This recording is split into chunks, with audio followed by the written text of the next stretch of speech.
Good, Kurt.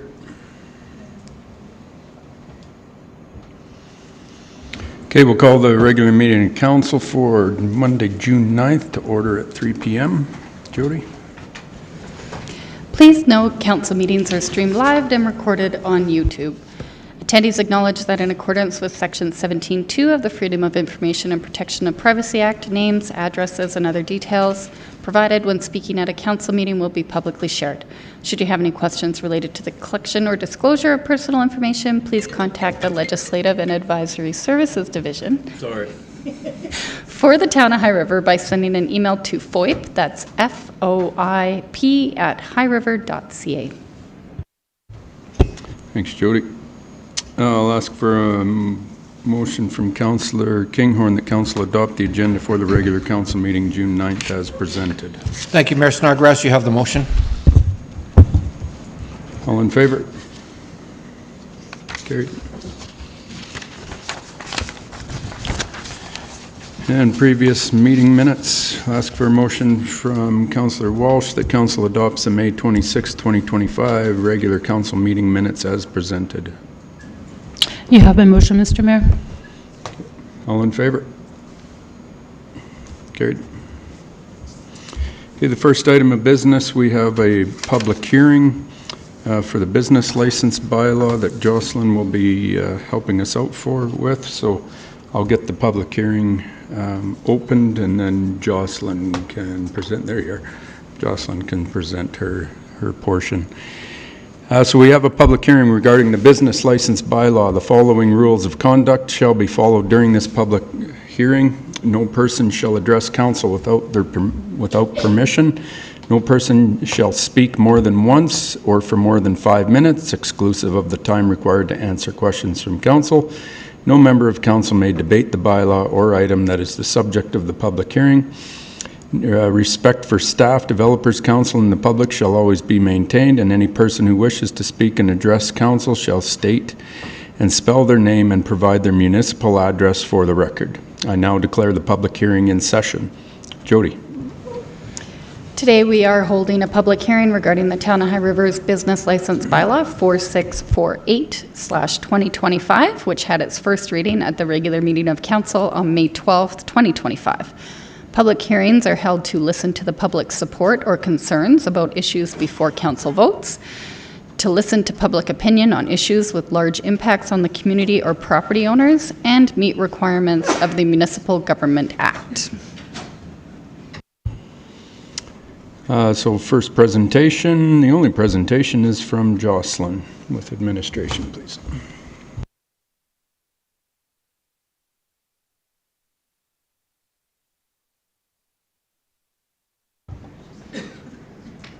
I'm just getting the eyes for the clicks. Okay. What's right in front of me? Thank you. Okay, good afternoon, Mayor and Council. Today I'm presenting the information on the changes to the proposed business license bylaw. So here's a list of the highlights that are updated within the proposed bylaw. Throughout the slideshow, you will see stars which indicate where the change is in the bylaw. So for the first one here, we recognize that our mobile business procedure noted that business owners should park in public parking lots and leave the parking space in front of their business available for customers. This was updated to state that all businesses should do that instead of just mobile businesses. Mobile business operations were not included in our previous bylaws, so they were added into this one. There are also now less restrictions to food trucks specifically, no longer limiting them to only private property or the CP rail lands. Currently, all of our applicants are required to submit their municipal, federal, and provincial documentation to the town for review when getting a business license. We have updated this section for the applicant to sign off, stating that they will meet the requirements instead of having to submit them. This will create efficiency and timelines. For exemptions, film production has been added to the business license exemption list, as they already pay significant daily fees to film in our community. We also collect the same information from a business license that we do in their film permits. The nature of the film industry is very fast, and creating this exemption allows us to create more efficiencies and support the community being film friendly. The last statement that was added notes that the organizations that are exempt from the actual licensing process must still comply with other provisions in the bylaw.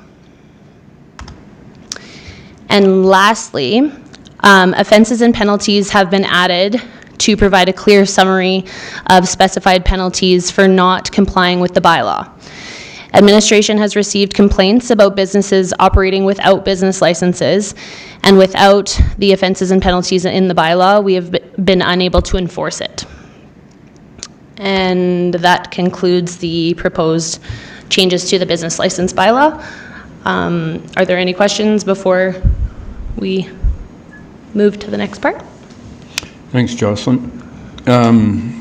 So as this is a public hearing, this isn't the final decision on this. We've got second, third reading to go through yet, but so we'll limit it to too much debate from council, because I know council has lots of questions.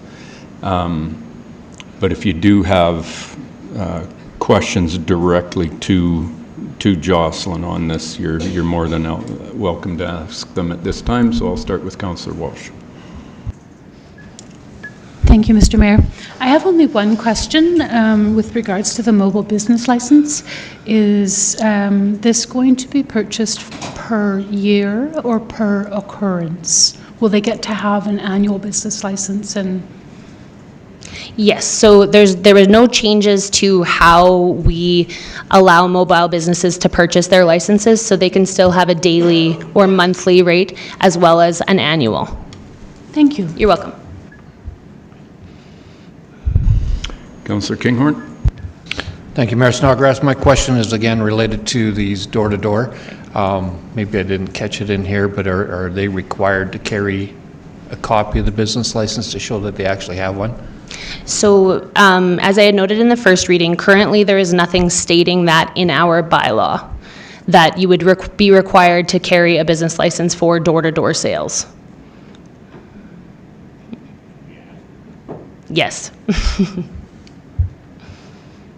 I just think it's important when these people are coming around door to door that our residents be able to ask them, say, show us your business license, to show that they've been vetted and are allowed to do business in town.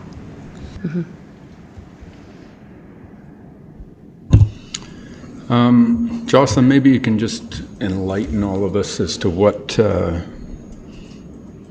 information, like when those of us that own businesses and we purchase a business license, and what is this information used for? Like, why do we collect business licenses and the information?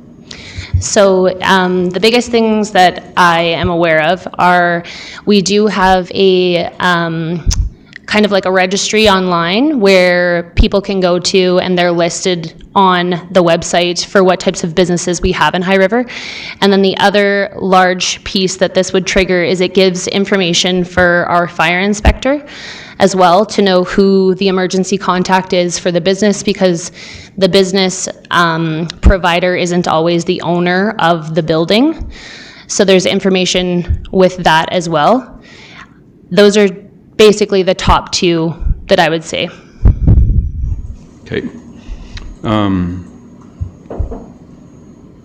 Which kind of goes into my second question as to what value is there to the business itself while having a fire inspection done, and having those contacts made is only smart for your business, although lots avoid it like the plague for whatever reason. But okay, that's all I got. Councillor Nychuk. Thanks, Mayor Snodgrass. Thanks for the presentation. My question is specific to the parking for businesses. So in that point 17, we've got businesses are to park their personal vehicles Why have we just specified it to be personal? What if it's a business vehicle as well? I mean, this whole thing is common sense to me.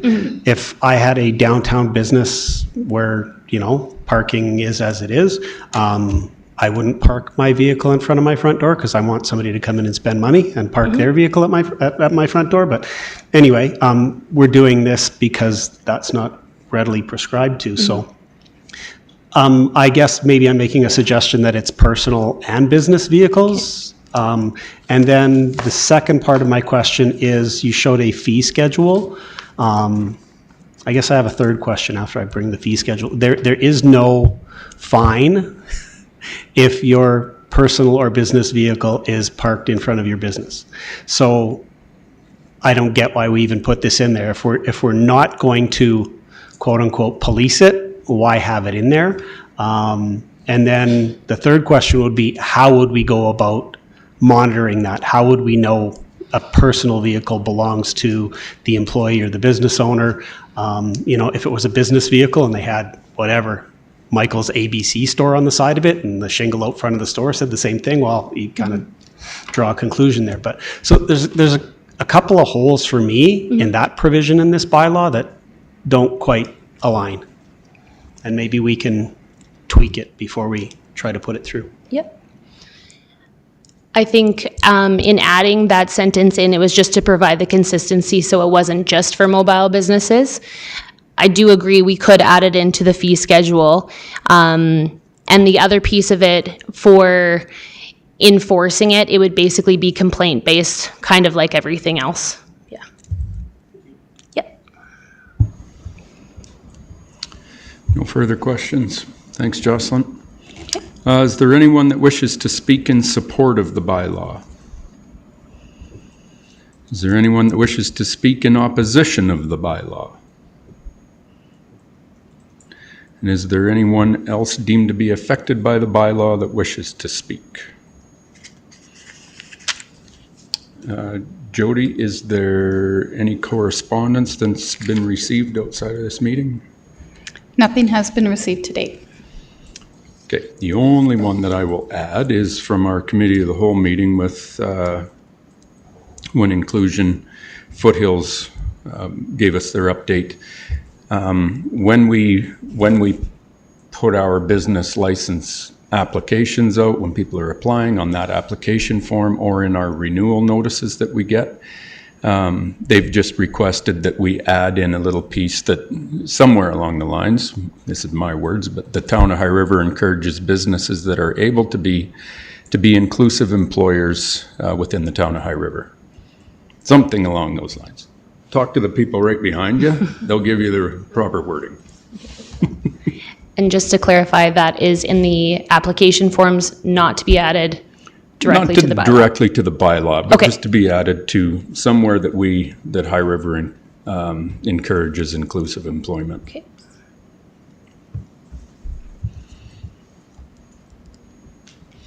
Nothing else? No other questions from council? I declare the public hearing closed at 3:12 p.m. Thanks, Jocelyn. Okay. High Country Drive Corridor Study, our favorite. Riley?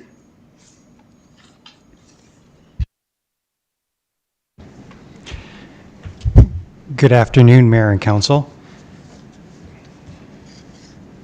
Kaylee sends her apologies as she was unexpectedly called away, otherwise she would be presenting today. The town has received ongoing concerns with regards to the intersection of High Country Drive and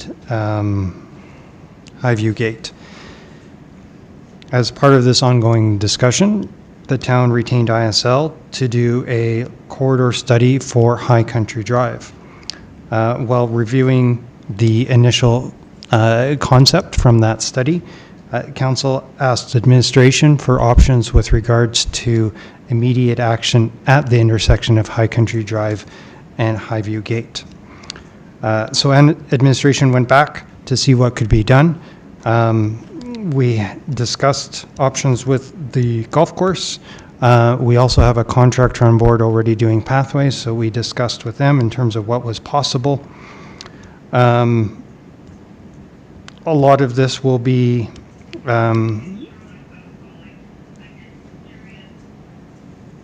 we're good.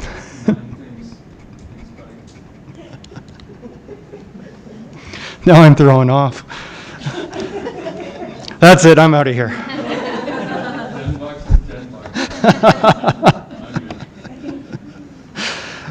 So we discussed a number of options.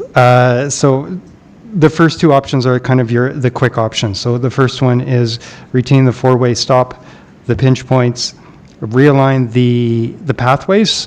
That being the priority that came out of the conversation is to fix the alignment on the crossing. So the golf cart crossing is beside the pedestrian crossing instead of slightly offset like it currently is.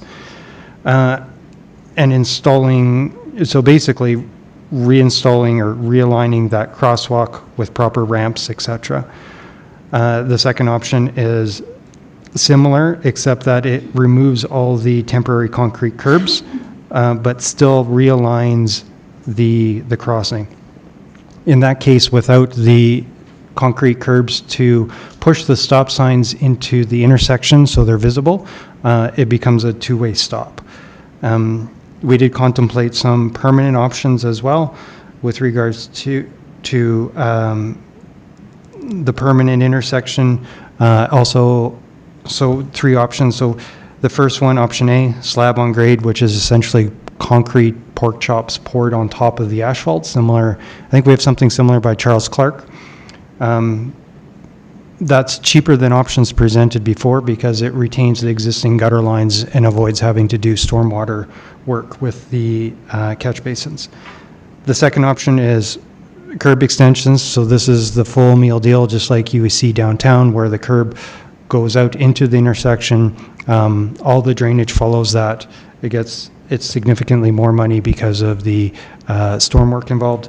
And then lastly is essentially similar to option B, but raising the intersection. So it's a completely raised intersection, favoring pedestrian movements. So those are kind of the three permanent options. Those, of course, are longer term than this summer. The option 1 and 2, so for this summer, we're looking at about $40,000 depending on, well, for either option.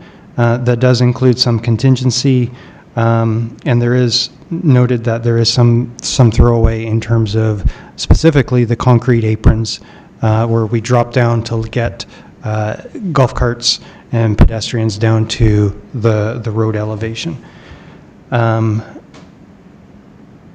There is some potential to reduce that even further. When Boatmark quoted it, it was based on some assumptions. So once we get this field fitted on site, and we think we can reduce some of the quantities, particularly on the concrete, and save some funds there as well. With that, I'd be happy to take questions. Thanks, Riley. Councillor Jones? Thank you, Mayor Snodgrass. I have a couple of questions. So the option 1 and 2 are would be a temporary type of option? Correct. Until we decide what to do. Okay. So then on option A, can you share what slab on means? I don't know what that would. So slab on grade is we pour the concrete on top of the asphalt. So we create the shape that we want. We anchor it into the asphalt, and then we pour it on top of the asphalt. So that would be kind of for like a raised intersection of sorts? Oh, sorry, that's purely to replace the temporary curbs. So it'd be more aesthetically pleasing than to temporary curbs. Oh, okay. It's not a raised crossing. You would still have it'd be very similar to what's there. It would just not be as ugly. Okay. And when the discussions were had with the golf course, what did they say? Kaylee's not here, so I can't exactly say. I know the golf course is present, though. JD is. He's right behind you. Would he like to join us? You want to come up, JD? That'd be great to have everybody at the table.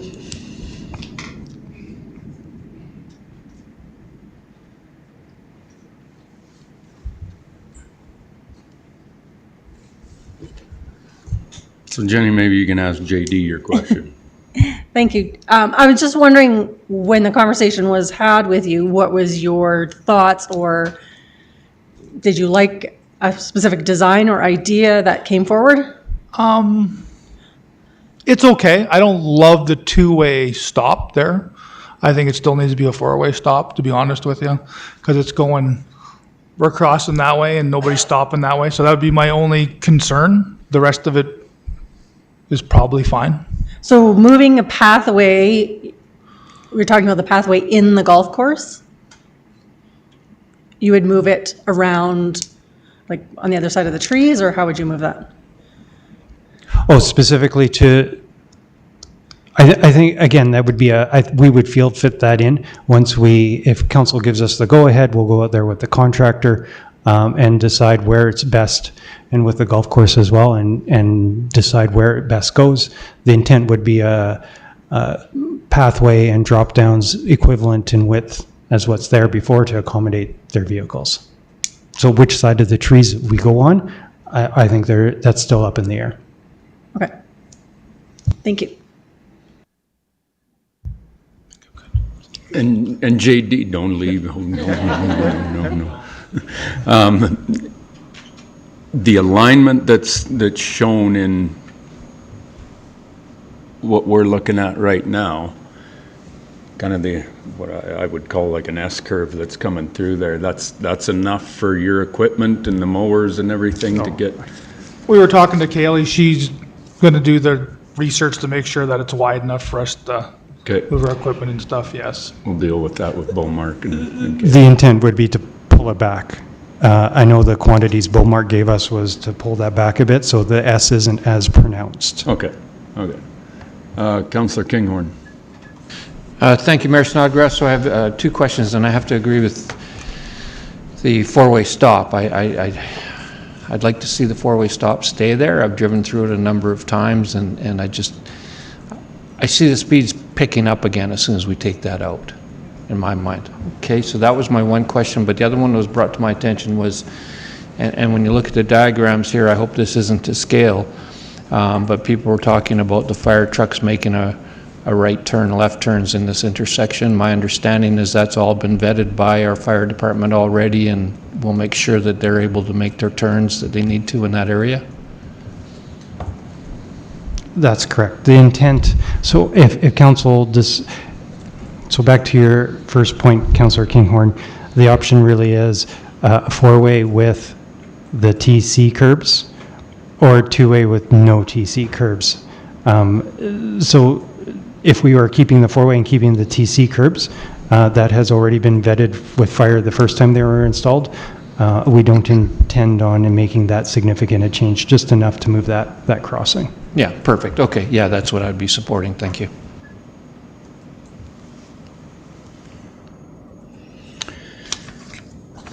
No further questions. In terms of the motion that'll be in front of council, the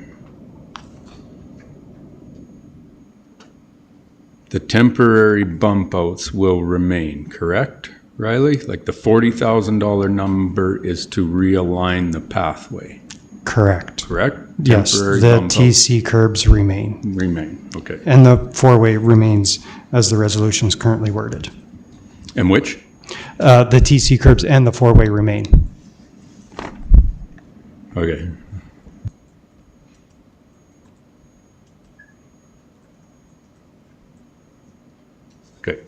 Okay. I'm going to add in that four-way piece just to the actual motion, just to make darn sure we're clear. Sorry, Councillor Walsh. Thank you, Mr. Mayor. With regards to option A, option 2, you're referring to in the four-way stop, the bump outs, the concrete pieces would remain for the temporary solution for $40,000. Is that correct? Yes, we would keep the four-way and keep the TC curbs. Okay, and the alternative plan is B, where the cost is the same, except we would have a two-way stop and then prevent parking on the east and west sides of High Country Drive on the intersection in question. And the cost is the same for... Sorry, I think we're getting,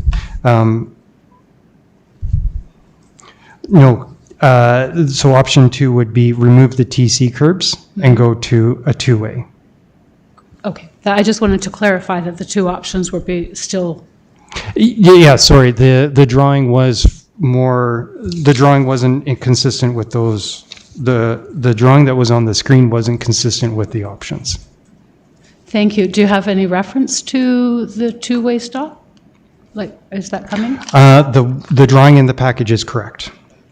Thank you. Sorry, did I, you got, okay.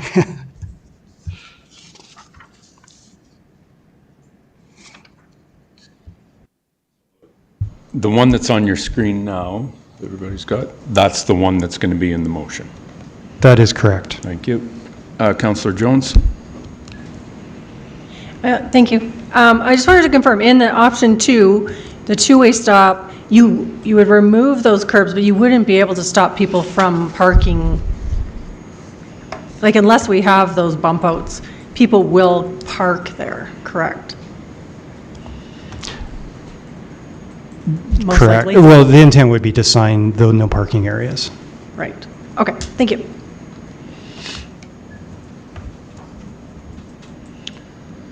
Okay. I'll ask for a motion from Councillor Barton that council direct administration to relocate the golf cart crossing next to the pedestrian crossing behind the stop bar and install an access ramp for golf carts and course maintenance equipment. And the council direct administration to coordinate with the Highwood Golf on modifications required on the golf course pathway to align with the new crossing as reflected in option 1 in the agenda, correct? Option 1 with the four-way stop control. And the council direct administration to award a change order to Beaumark Paving Limited to complete the work under the existing 2025 miscellaneous pedestrian improvement project contract. You have my motion, Mayor? Good. All in favor? Opposed? One opposed. Yep. We're good to go. Motion carried. Thanks, JD. Thanks, Riley.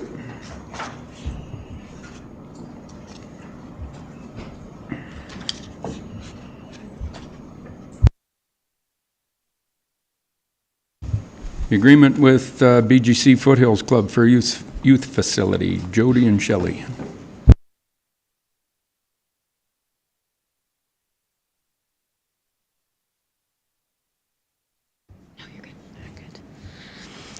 Good afternoon, Mayor and Council. Before you today is the agreement between the Town of High River and BGC, formerly known as the Boys and Girls Club. Ownership of the youth services facility shifted from the Foothills Youth Foundation to the Town of High River back in 2019. The Foothills Youth Foundation is no longer in existence. During that time of transition, the Boys and Girls Club was providing youth programming out of that facility on behalf of the Foothills Youth Foundation.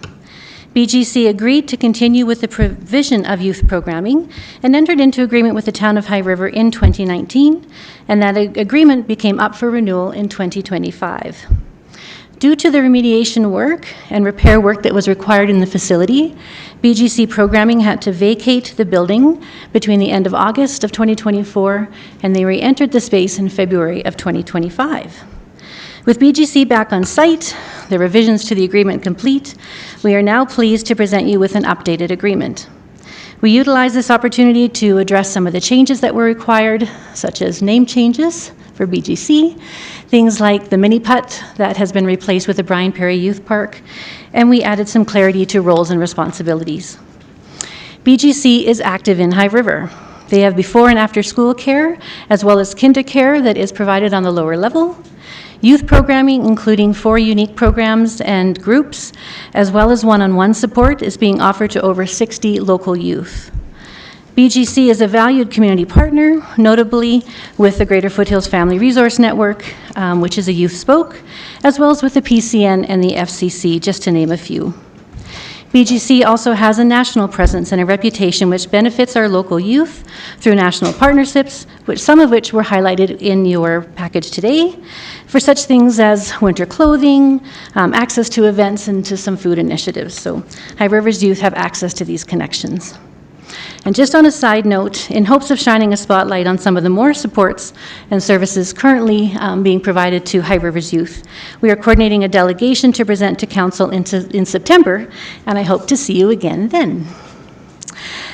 The RFD before you today provides a brief overview of the BGC programs, our valued partnerships, and recent activities. The agreement speaks to a 5-year agreement with the option of a 2-year extension. The agreement also speaks to the responsibilities of BGC as well as the town of High River, and those are detailed in Schedule D, all of which are with the intention of ensuring our community's youth have a safe and enjoyable space for the foreseeable future, ensuring that our youth have a place to gather and a place to access supports and resources. As the staff liaison, I'll be meeting with the BGC leadership a minimum of 2 times a year, and will share an annual update with Council, including the financials. A big thank you to Jody Hipkin for preparing the agreement before you today. And if there are any questions, either Jody or I would be happy to address those now. Thanks, Shelley. Any I questions? actually just Sorry, have go one ahead. small correction. It's actually a 5-year with an option for a 5-year renewal, rather than not a 2. Sorry, just, Even better.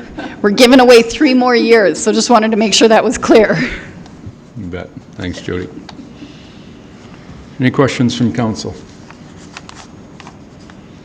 I see none. I'll ask for a motion from Councillor Jones that council authorize administration to execute the agreement as presented with BGC Foothills Club for the occupancy and operation of the youth centre located at 1204 10th Street Southeast, High River, Alberta, with the legal land description of Plan 921118, Block 1, Lot 1 MR at a cost of $10 per year for a 5-year term and a 5-year option to extend. I'll give you that motion, Mayor Snodgrass. Thank you. All in favor? Carried. Thank you. Thanks, Shelley. Thank you. Lease of municipal lands for TELUS Communications cell tower. Alicia?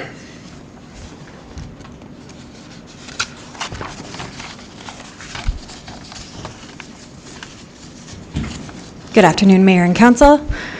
I'm here to provide a brief overview and recommendation regarding the lease renewal with TELUS Communications for the existing telecommunications tower located on 9 acres in the southeast side of town near the Hamptons, beside the canal and former landfill site. This tower plays a vital role in our community. Not only does it provide reliable cellular service to residents and local businesses, but it also supports our local fire department and public works operations through VHF radio repeaters that are housed and connected through the tower. The tower also supports critical emergency communications infrastructure, specifically the AFRAC system, which is the Alberta First Responders Radio Communication System. This enables coordinated communication for fire, RCMP, and EMS during emergencies. The current lease was originally signed in 2005 for a 20-year term. It's set to expire this year on November 30th, and there are no remaining renewal options. So in advance of the agreement end date, TELUS did approach us with a proposed renewal. That gave us the opportunity to review the existing terms and renegotiate with the goal of aligning the lease rate more closely with market values and in comparison to another tower agreement we have in place. Through negotiations, we were able to secure a more favorable financial structure for the town. The updated terms included a stepped rate over 4 5-year periods, and additionally, it included account credits and upgrade options once per term. Total revenue over the life of the lease reflects a considerable improvement over the previous agreement, and it is worth noting that the land the tower sits on does not have marketable alternative use at this time. So continuing to lease it for this purpose provides value both operationally and financially. Recommendation today is to move forward with the proposed lease renewal, which will generate consistent annual revenue while supporting essential services and operations. Are there any questions?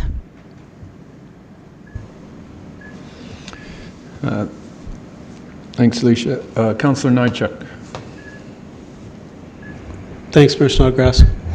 I appreciate that you said that we compared it to a similar situation with another telecom in town. Did we look outside of our municipal boundaries to just kind of do a checks and balances on what they might be paying other people? And I'm not trying to shoot holes in what you have here. This is a great step up of what we had. The 15% every 5 years is just kind of inflationary. We can go with a 3% CPI every year. It's, yeah, we can go with that. I was just curious about if we looked outside of our own boundaries, so to speak. Yep, I did look into some. I think from what I gathered, this is kept pretty close-chested at other municipalities, so it's really difficult to find any comparisons whatsoever.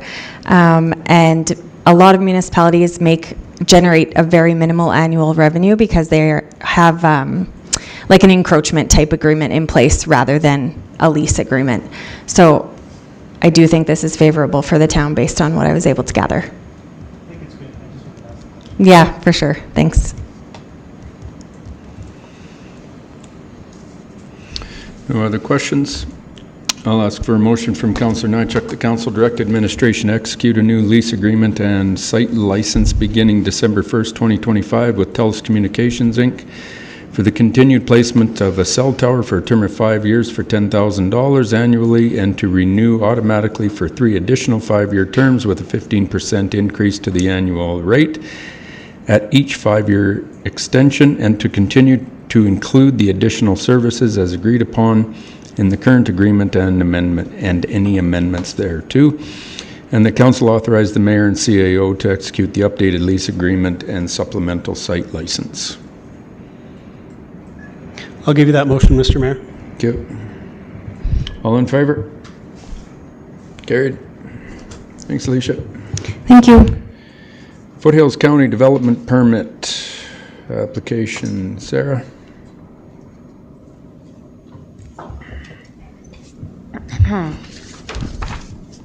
Yes, thank you, Mayor and Council. A development permit application from Foothills County was referred to the town on February 10th, 2025. The permit is to permit the use of an existing 7,000 square foot building for truck and equipment repair. Administration expressed a concern about the lack of an access management strategy for the area in a letter that we sent to the county in March. The access management strategy is listed as an agreed upon response in the joint planning areas section in our intermunicipal development plan with Foothills County, specifically for development along Highway 498/543. That is an area identified as Area 4 in the IDP, and some of this land is also part of a Foothills County area structure plan. It was this concern that led to this item being discussed at the May 1st IMC meeting, intermunicipal committee meeting. The county's position is that an access management strategy is not required at this time because no additional accesses are proposed, and the daily vehicle trips for this truck and equipment repair business are limited. The town does acknowledge that there is only one access on the property and is not being proposed proposed to be upgraded or expanded in any way. And we do acknowledge that Alberta Transportation and Economic Corridors, according to the county, has reviewed this application, and they are not specifically requiring any upgrades at this time. It is a gravel approach. The access has been used by the Dog Father pet daycare business and boarding business, and it was previously used for agricultural purposes. The access management strategy is intended to really look at all aspects of traffic management on this particular road, and all of the accesses, both on the county side and the town side, determine if the existing locations make sense, or should there be a plan in place to change them to something that would make more sense when development permit applications are received by either municipality. The current access locations, both on the north side and the south side of this road, were not planned for in a comprehensive or a holistic manner. Historically, the access location planning was less of a concern for both municipalities because of lower populations and lower traffic volumes. However, with the potential of future populations and development, particularly with the Spitzy Crossing area structure plan, the town staff believe that it would be appropriate to begin working on creating an access management strategy for this area to ensure the continued efficient flow of industrial traffic. This has been the town's position since the adoption of the IDP in 2012. The town has maintained this position consistently throughout the review of all development permit applications that we receive from Foothills County to ensure appropriate implementation of this shared legal document.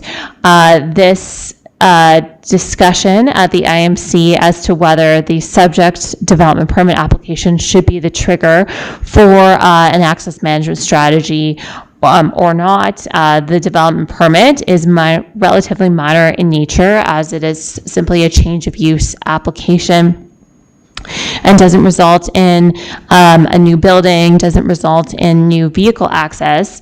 The county was of the opinion at this discussion that the DP should not be held up. There was less agreement about whether this position would have changed if the development permit before us was larger in scope, or if there were more developments under consideration in this area. To be clear, Area 4 spans all the way from 64th Street to 112th Street, and this includes land both on the north and the south sides of 498. There appears to be about 3 accesses on the south side and about 3 on the north side. There was general consensus that there would be a time when access management would be important for this area, and how much development but there were differences of opinion as to what the timing would look like and how much development pressure should be in place before investments in comprehensive planning should be made by both municipalities. Council has the following options to consider before them today. Council could choose to support the recommendation to allow the development permit to be approved by Foothills County Development Authority and to direct the administrations to discuss the access management strategy, or council could choose not to support the recommendation and defeat the motion. And in that case, council could choose to refer the proposed recommendation to a committee of the whole meeting for a further discussion. The recommended course of action is that council support the approval of the development permit by Foothills County Development Authority as recommended by the IMC, and that council directs staff to meet with Foothills County staff to discuss the access management strategy and report back at a later date to the IMC. Are there any questions?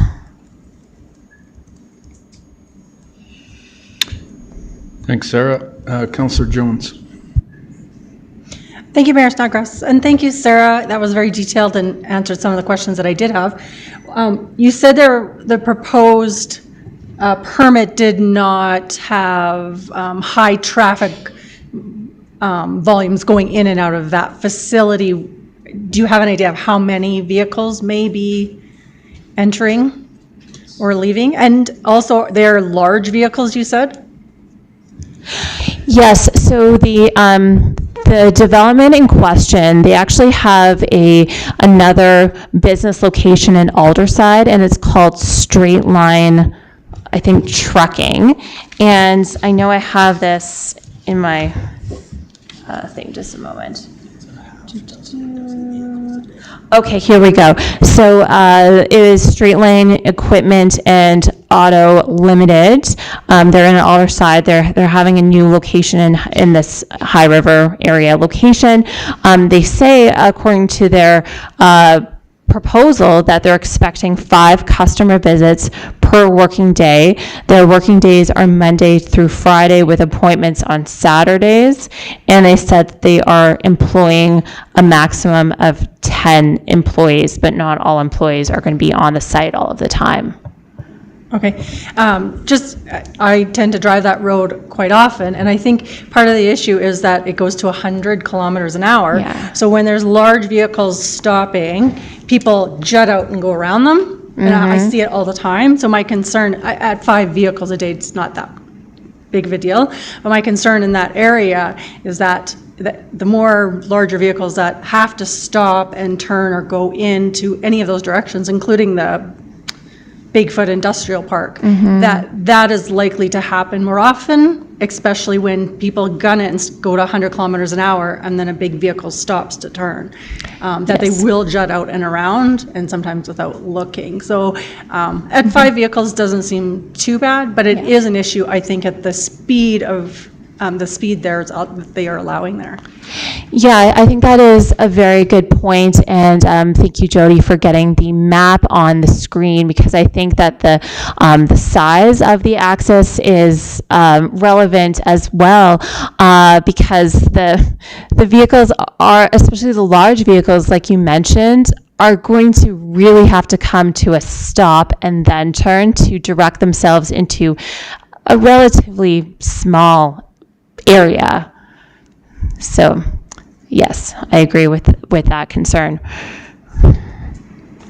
Ideally, I think it would be nice to have a little turnout, because I know I can see it happening when we drive that. And it wasn't such a big deal when it was like cars and stuff that would kind of do a quick turn. Yeah. But I do know when the larger vehicles go into the Bigfoot Industrial Park, it happens quite often that people try to get around them or... Thank you. Agreed.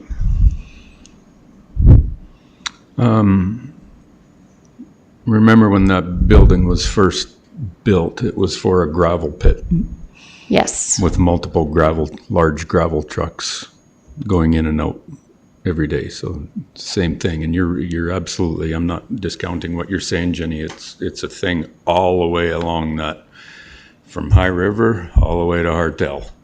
It's the same. There's multiple really, really dangerous intersections, and not just the intersections, but these blind turnoffs that you're coming into with zero traffic, or you can't merge lanes or pull outs and stuff. So just everybody always has to be extremely careful on that road. It's a dangerous one, and it's one that people are killed on every year because of that. So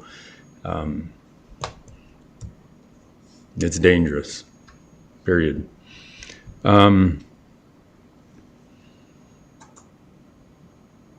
Anything else from council? I'll ask for Councillor Nychuk. Just to put some context on it, Mr. Mayor, because Councillor Kinghorn and I were part of that IMC meeting. I greatly appreciate where our administration is coming from on this access management strategy. Personally, from my chair, I don't think the access management strategy needs to be there in place today. I think Spitzy Crossing is a development that will come at some point. It's not coming tomorrow. I bet everything I own on that. it will come at some point, and I think it's important that we have the dialogue with Foothills County on how we move forward. This is a consideration. It has some concerns, but to add to it, we were advised by Foothills County that this development permit consideration was also run past the provincial government, and they really didn't have any, well, not really did not have any concerns with it, if I'm remembering correctly from that meeting. So I appreciate the diligence of our administration. They'll continue to work under this interest, and I believe, Sarah, we have, or possibly not yet, scheduled a meeting to start these discussions with them, so that we do move forward in the right way for the development that happens. So, and in the interest of being a good municipal neighbor, to have this development permit held up for a business that's trying to be a business, close to our community and probably will service some of our community. There's considerations, but I don't think it was a reason for us to stand on a line and draw it in the sand and say, hey, we're opposed. So just to add some context. Thanks, Michael. So I will ask for a motion from Councillor Kinghorn that Council accept the following recommendations from the IMC. That the IMC recommends to individual councils that the Development Authority is able to proceed with processing the development permit application with consideration of all applicable legislation, and that joint administrations meet to discuss the IDP access management strategy and bring back the recommendation to IMC. We're all done. Thank you, Mayor Snodgrass. You have the motion. Thank you. All in favor? Carried. Thanks, Sarah. Okay, so on the draft coal policy resolution, I'll be quick with this one because I'm going to table this to a future meeting simply because of the coal town hall that the UCP government has arranged this Wednesday at 5:30 in Fort Macleod. We don't really know what this is all about. It came at us standard procedure from these guys, but Saturday, I think it was Saturday morning at 7:30 that they said they were going to do this. So I'm a little skeptical as to what's going on. I'm real curious to see what comes out of this because I have never seen this much elected firepower going to a town hall in the time I've been around, when you've got the Premier, the Minister of Energy, the Minister of Ag, the Minister of Environment, and our local MLA, Chelsea Petrovic. But to have 4 members of cabinet at this thing is, I don't know what it's about. So neither does anybody else. So we'll wait to see what comes out of that. And then I'll bring this back at a later date. So that'll be tabled. Councillor, board and committee reports. Anything? See none, hear none. Public comments. Anyone? Maureen?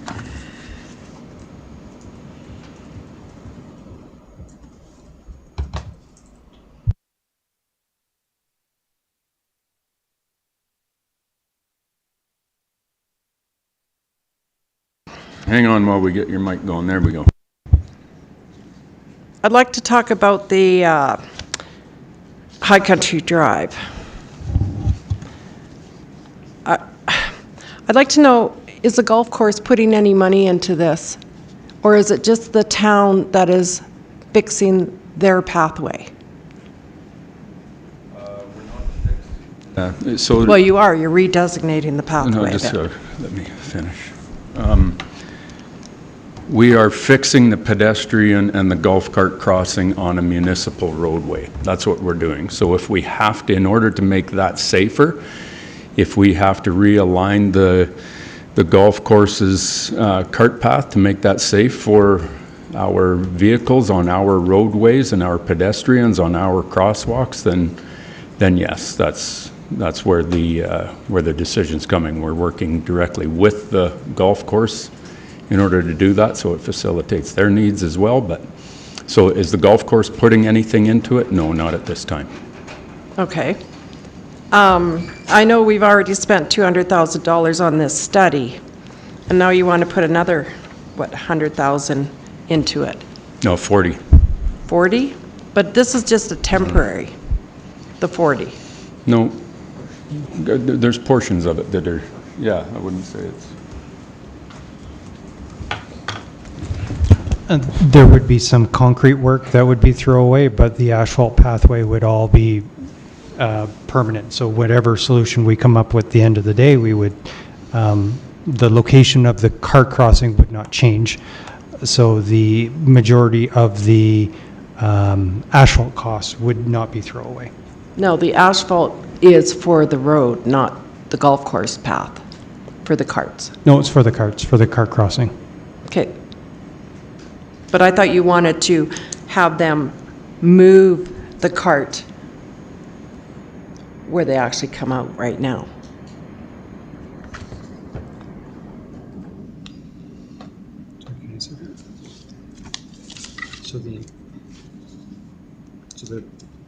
Yeah. It's hard, no one else can see. Go Yeah, ahead. because they come out this way. Answer her or question. We've got this ours way, answered. let's say. They come out over here right now. And so we No. would be bringing it more in line like that. But this is on the golf course. Correct. Yeah. That's what I was asking. Yes. Yeah. Okay. And I don't understand why we need the curb extension still there. It's a four-way stop now.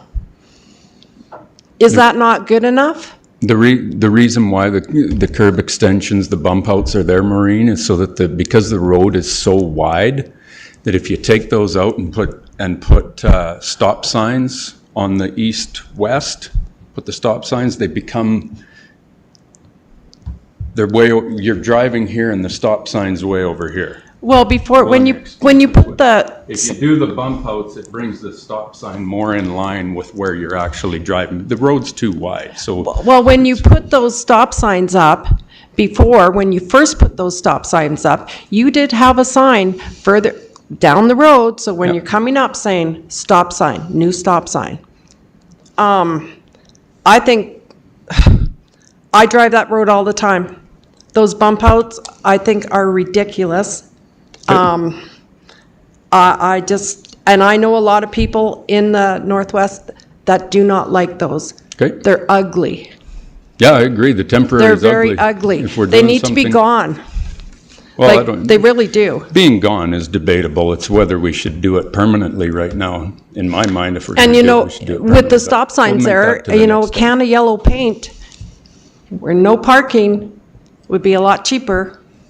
Yeah, that works. Well, and then you People have never park on yellow bylaw paint. can go up and down and Okay, do that. so That's- here's the thing.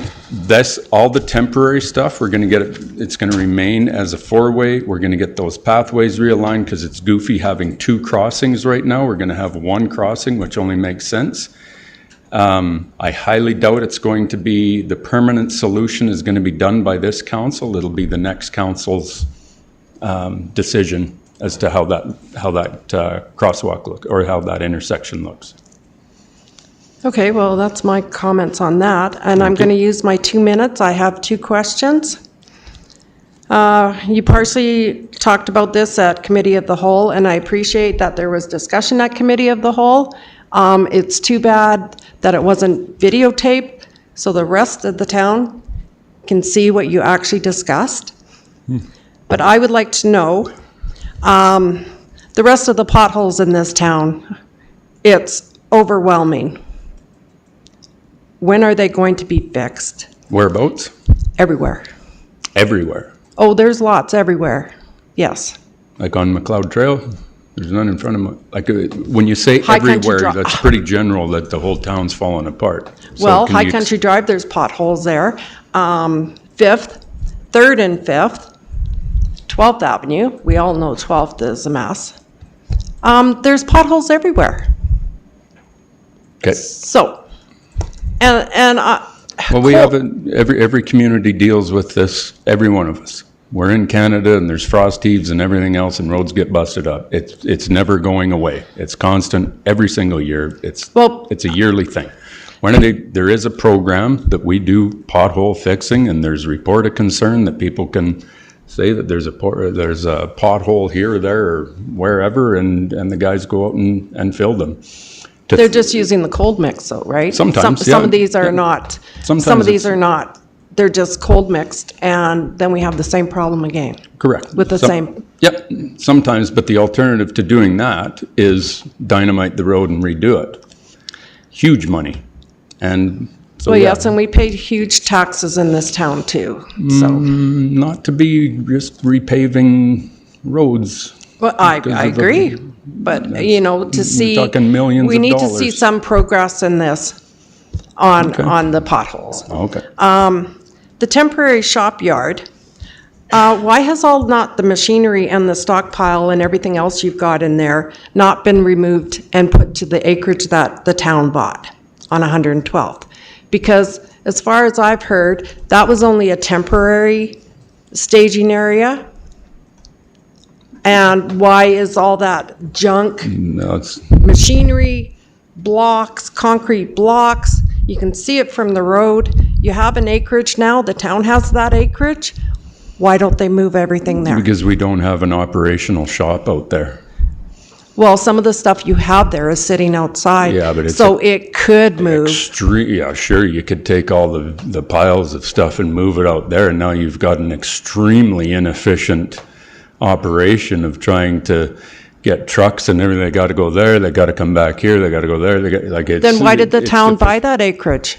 Because that's a future, for future, Well, it's for understand- future, Maureen, just let me finish. We bought it because we need somewhere to relocate our town shops, okay? We don't like the Yes. whole thing sitting there. And it was never a temporary thing. I don't know where that came from, but it's never been a temporary, it's been there for 20 plus years now. So it's not a temporary thing. But we need somewhere, we want to get that because we are growing. It's too small, the shop's too small, and we want to get that out. It's extremely hard for us to find an efficient piece of property that's available in High River to service High River. That one came available, so we jumped on it, and we have that land secured. That might be where the new town yard is relocated. But we don't have a whole plan for it. We don't have a building design for it. It's a multi-million-dollar project to move that over there. Okay, that's, just wanted to know. Yep. Thank you. Yara, thanks for the questions. Councillor Kinghorn. Thank you, Mayor Snodgrass. Under item 7, it's pretty clear. The public is welcome to provide comments regarding items on the agenda discussed at this meeting. Both of those items were not on today's agenda. I'd appreciate in the future that we keep to the agenda that we have and that the comments are restricted to what's on the agenda. Thank you. Thank you. You have to say that in your bylaw for your town meetings, there is a 2-minute section that the public can talk on anything. There is. There is not in the agenda. It's And not what in we the do is we agenda, work with but agendas here, and we follow agendas, and we do exactly what it says in the agenda. The public's time is valuable, my time's valuable. I don't need to discuss these issues outside. If you Well, want to talk you can about them ask- outside of council, great, Okay, but not here. Talk to Chris about the bylaw, because you do have that in your bylaw, that the public is allowed 2 minutes to discuss anything. And I brought it up at one meeting, and Chris agreed. Yeah, doesn't bother me one bit that we have, we put a time limit on it, but we're only an hour into this meeting. I understand completely what Councillor Kinghorn's saying, and, you know, if there was 15 people here that were each coming up with a 10-minute list of you know, just grievances in town, well, then that needs to be put to a stop. But at this point in time, we're not there, so I'm okay with it. But where am I at?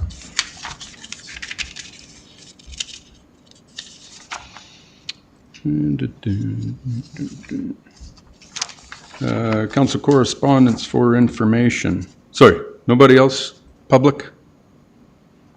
Thank you. Council correspondence for information. There's some correspondence from STARS. And at this time, I will ask for a motion from Councillor Walsh that council recess the regular council meeting June 9th, 2025 at 4:03 p.m. and move into a closed meeting pursuant to section 1972 of the MGA. I'll give you that motion. Thank you. All in favor? Carried. In camera.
Okay, coming out of the in-camera session, I will ask for a motion from Councillor Jones that council appoint Crystal Penfilly to the Subdivision Development Appeal Board with a term start date of June 12, 2025 and a term expiry date of October 31st, 2027. The council direct administration to advertise openings for the remaining vacancies on the Town of High River boards and committees and return to council at a future date with recommendations. I'll give you that motion, Mayor Snodgrass. Thank you. All in favor? Carried. Nothing further. Meeting adjourned. 4:06 p.m.